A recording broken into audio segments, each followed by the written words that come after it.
हमारे जितने नेतागण जाते हैं वो सब वीआईपी मूवमेंट के साथ चलते हैं, तो शायद उनको मदद मिलती होगी और वो क्रॉस कर जाते होंगे। बट हमारा जो प्रॉब्लम है वो एक आम जनता के लिए, कॉमन लोगों के लिए, हम जैसे लोगों के लिए है, जिनको शायद डेली हाजीपुर से पटना काम करने के लिए जाना पड़ता है, और अगर वो टाइम से ऑफिस नहीं पहुंचेंगे तो शायद उनकी सैलरी कटती होगी। अगर आप देखोगे इससे एक तरीके का पॉल्यूशन बढ़ रहा है, जितनी ज़्यादा जाम की समस्या होगी उतने ज़्यादा डीजल और पेट्रोल का कंजम्पशन बढ़ता है, इससे पॉल्यूशन बढ़ता है, और हमारे हाजीपुर तो ऑलरेडी पूरे भारत में सबसे दूषित शहरों में गिना जाता है। ऊपर से एक कॉम्प्लीमेंट्री हो गया है ये जाम आज के समय में, और इसका कोई भी सॉल्यूशन नहीं निकाला जाए, कहीं पर भी इसकी चर्चा नहीं की जा रही है, कुछ भी नहीं किया जा रहा है इसके बारे में। सिर्फ चुनावी जुमले दिए जा रहे हैं हमारे यहाँ प्रतिनिधियों के द्वारा, माननीय सांसद जी हो गए, माननीय हमारे विधायक जी हो गए, इनसे सिर्फ मैंने तो आज तक इनसे कुछ सुना ही नहीं है मैंने इनके मुंह से कि हाजीपुर के जाम की समस्या, मुझे लगता है लगभग 6 महीने हो गए हैं जाम की समस्या को लेकर। जो भी प्रॉब्लम हो आप उसका सॉल्यूशन निकालिए, आप ऑल्टरनेट निकालिए। जैसे हाजीपुर में, जैसे दिल्ली में एक निकाला गया था, ऑड इवेंट निकाला गया था, उससे ये होता है कि ऑड डे में आपको ऑड गाड़ियां निकलेंगी, इवेंट डे में आपको इवेंट गाड़ियां।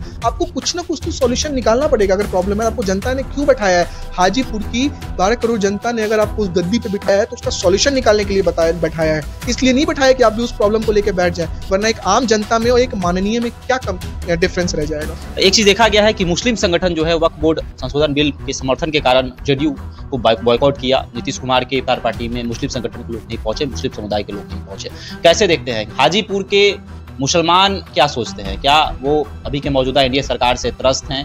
क्या वह एक विकल्प के तौर पर इस बार फिर आरजेडी को देख रहे हैं? जी देखिए, हम हिंदू, मुसलमान, सिख, ईसाई, हम सबसे पहले एक इंसान हैं, और मैं मानता हूं कि जब तक बिहार इन चीज़ों से ऊपर नहीं बढ़ेगा, बिहार में विकास नहीं हो सकता है। आपको हिंदू, मुस्लिम, सिख, ईसाई हर चीज़ से ऊपर उठ करके सिर्फ और सिर्फ डेवलपमेंट पे आपको बात करनी चाहिए। डेवलपमेंट में आपको इंफ्रास्ट्रक्चर हो गए, रोड हो गए, हॉस्पिटल हो गए, एजुकेशन हो गए, जॉब हो गए, इन चीज़ों पे बात करनी चाहिए। जो भी सरकार आपको इन सारी चीज़ों की सहूलियत दे रही है, ये सारी चीज़ें प्रोवाइड करा रही है, आप उसका समर्थन करें। आप जातिवाद पे नहीं जाएं। आज जातिवाद का ही कारण है कि आज बिहार पूरे भारतवर्ष में पिछड़े राज्यों में गिना जाता है। आज डेवलपमेंट का पैमाना इतना कम है हमारे बिहार में कि एक छोटी एक चीज़ों का उद्घाटन हो जाता है तो ढोल बाजे और नगाड़े लेकर के उसका जाके उद्घाटन किया जाता है। ये हमारे बिहार की और हमारे हाजीपुर की दुर्दशा है।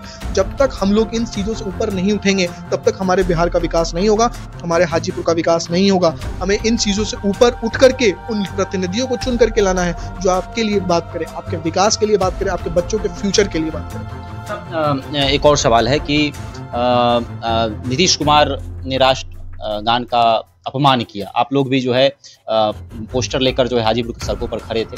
कैसे देखते हैं? नीतीश कुमार के बारे में कई खबरें चल रही हैं, जहां 2020 से पहले लोग तारीफ करते थे, लेकिन 2020 के बाद जो है नीतीश कुमार को व्यक्तिगत रूप से जो है लोग काफ़ी चीज़ बोल रहे हैं कि मानसिक स्थिति खराब हो गई है, अधिकारियों से घिरे रहते हैं, अब आराम करने की जरूरत है, जबरदस्ती सीएम की कुर्सी पर चिपके हुए हैं। कैसे देखते हैं उनके हाव भाव को, उनके बोल चाल को? जिस तरह मैं मानता हूं कि हमारे माननीय मुख्यमंत्री हैं, हमारे आदरणीय हैं, हम सब उनका सम्मान करते हैं, लेकिन अब इस उम्र के उस तगादे पे वो पहुंच चुके हैं जहां पर उनको अब आराम की ज़रूरत है कि वो जाएं और आराम करें, क्योंकि उन्होंने बिहार की बहुत सेवा कर ली। अब बिहार के लोग नहीं चाहते हैं कि वो हमारे मुख्यमंत्री रहें, क्योंकि बिहार आज के समय में एक बहुत बड़ा राज्य है, और जिन तरीके की चीज़ें वो कर रहे हैं, हमारा राष्ट्रगान जो है वो हम लोग सबसे ज़्यादा सम्मान करते हैं, और उसके कुछ रूल्स एंड रेगुलेशंस हैं हमारे राष्ट्रगान के, और उन सारी चीज़ों को हमको सम्मान करना चाहिए।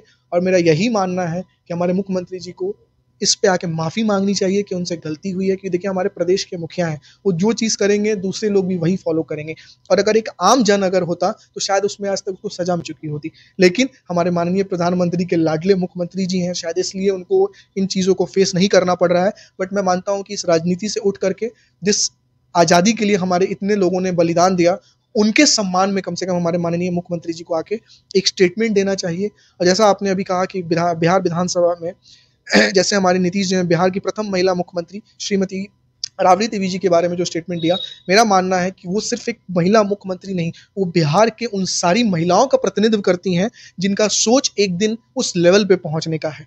ठीक है, लोग कहते हैं कि राबड़ी देवी उतनी एजुकेटेड नहीं है, मैं मानता हूं उनको वो सारे संसाधन नहीं मिले उस समय, लेकिन मैं इस चीज़ की भी सराहना करता हूं कि जब वो मुख्यमंत्री बनी तो उन्होंने सबसे पहला काम उसी गांव में, जिस गांव में उनकी पैदाइश हुई थी, उसमें उन्होंने स्कूल देने का काम किया, क्योंकि उनकी एक सोच थी कि अगर मैं नहीं पढ़ पाई, लेकिन मेरे आगे की जो जनरेशन है, जो मेरी बच्चियां हैं, मेरी बेटियां हैं, उनको पढ़ाई का कमी ना हो।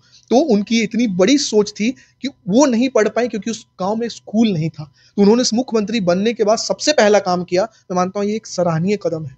और किसी भी महिला के बारे में आपको ये स्टेटमेंट नहीं देना चाहिए, बिकॉज़ कहते हैं कि अगर जब तक महिला सशक्त नहीं होगी, हमारा समाज सशक्त नहीं हो सकता है। बिकॉज़ महिला जो होती है वो पहली टीचर होती है किसी भी बच्चे की। आपको घर में क्या एजुकेशन मिलता है, वो आपकी माँ आपको पढ़ाती है। तो हमेशा नारी का सम्मान होना चाहिए, और ये सिर्फ़ कहने से नहीं होता है।